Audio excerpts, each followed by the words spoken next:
Hey, no. But we made it. Yes. We really did this. They're actually getting married.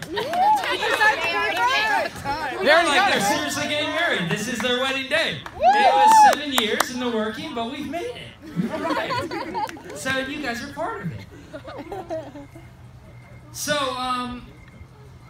you know, I've thought a lot about the words that I was going to say today, and I don't want to get too mushy too quick, but if you know Chandler at all, he wants to get mushy quick. A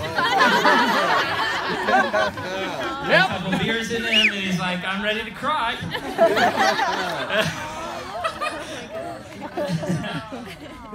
But I want to tell you a little about where Chandler and I's kind of friendship began. You know, where the Chandler and Lex era began. And we have to rewind all the way to 7th grade, all right? So 7th grade, we were in Miss Zurich's class. Oh my God. You remember Her first name was Stephanie. Chandler had a crush on her. Of course he did. She was redheaded. It was weird. Yeah, no offense. Sorry if I offended anybody. Yikes. But hey, we were in social studies class, and I remember a map of Africa on the projector, and me and Chandler were talking. And it was the first conversation me and Chandler ever had, and it revolved around music. It revolved around a concert that him and actually Nano went to, a little small band called Dave Matthews Band. Oh, that's his love. And then I was like, okay, I love this guy already. You know, because nobody listened to Dave Matthews Band as a 7th grader in that era. You know, you were a 90s kid if you listened to Dave Matthews Band, right? So it was an immediate friendship. And then shortly after that, you know, in 7th grade, we had these things called sleepovers, right? And dudes did this too, all right? We did. We're not proud of it, but we did it. So shortly after that, we had a sleepover, and we would stay up all night playing NFL Street. You guys know the game? Yeah. Yes? Yeah, great game. Chandler would always get pissed off at me because I would win. We'll talk about that in a little bit. So me and Chandler have been through a lot over the years, you know, from humping our desks in the middle of class many times. There's a particular teacher named Mr. Agamite that retired after me and Chandler were in his class. He is no longer teaching at Grandview High School. We took rides in cop cars together. We were stopped at a school by a swarm of 6 to 8 cop cars at gunpoint. Mom and Dad, sorry you don't know about this. 6 to 8 cops. It was terrifying. There's more to that story, but I'm not going to go into it because it'll actually embarrass me more than it will Chandler. You took off running. I took off running. I fell to the ground, and then I took off running. Good thing I didn't get shot in the back. Over the years, we fought crime in the neighborhood, protecting Paige from all the boys that loved her. We were the CIA of whatever neighborhood that was. We smacked our knees on over 100 handlebars over the year, trying to mountain bike. Chandler face planted. Chandler cracked his sternum. It was amazing. Not to his parents, but it was a really cool story. What else? Oh, we almost rolled multiple vehicles trying to off-road. We did roll one. We did roll a Jeep together. Wasn't our fault. Hey, it seriously wasn't. It wasn't our fault. And the cool thing was that Chris got the biggest ticket because he ran a red light, and Christy broke something, and she was the most injured in the entire wreck. Yeah. And she was in the bike. Right? She fell in a fountain because we had her. We we had her Jeep, so she tried to hop on a bike. So funny. The things we went through.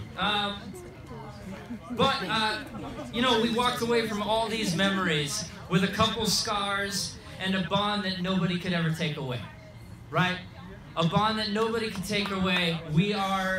Chandler's my man, you know? If I was a gay man, he would be the first guy I'd go after.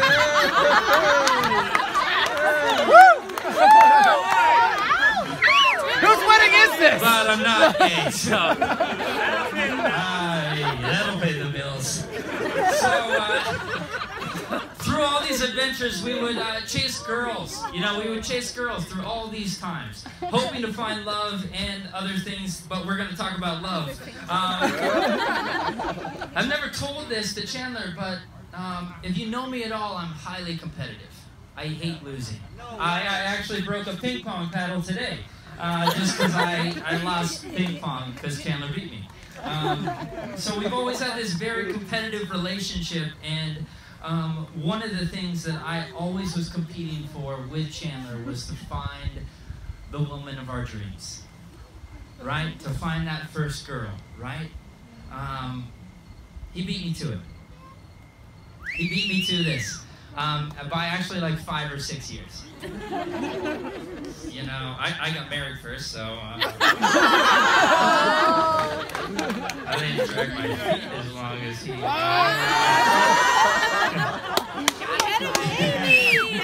But I remember the day I met Moe, and I know I'm gonna probably rub some people the wrong way here, but I was skeptical at first. You know, I was like, this is my amigo, and I don't want anybody messing with my buddy, cause yeah.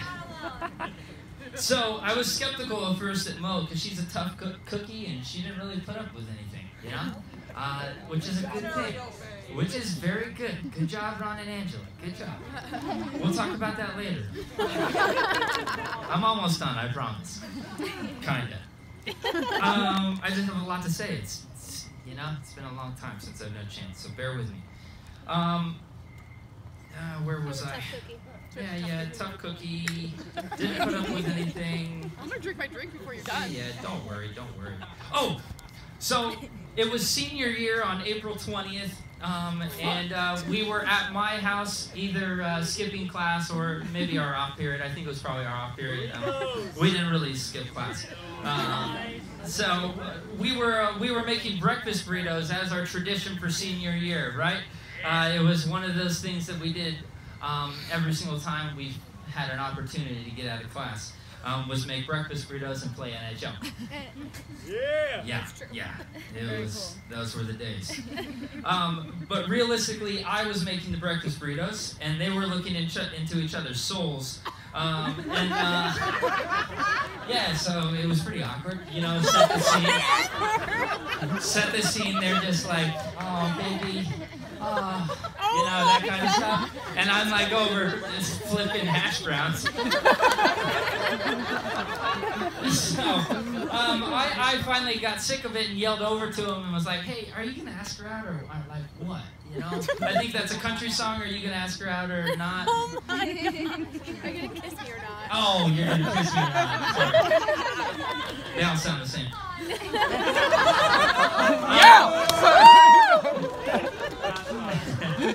But as I said before, I was a little bit skeptical of Moe. You know, I saw the joy in Chandler's eyes. You know, he doesn't hide his emotion very well. He's either crying or smiling. You know? So I was a little skeptical of Moe, and the day Moe broke me of this was the day she invited me over to her parents' house. And I walked in, and it smelled like heaven. It smelled like heaven, and Ron and Angela were just finishing up preparing some hatch peppers, and they handed me one that was nice and hot, and it was a glimpse of heaven for me.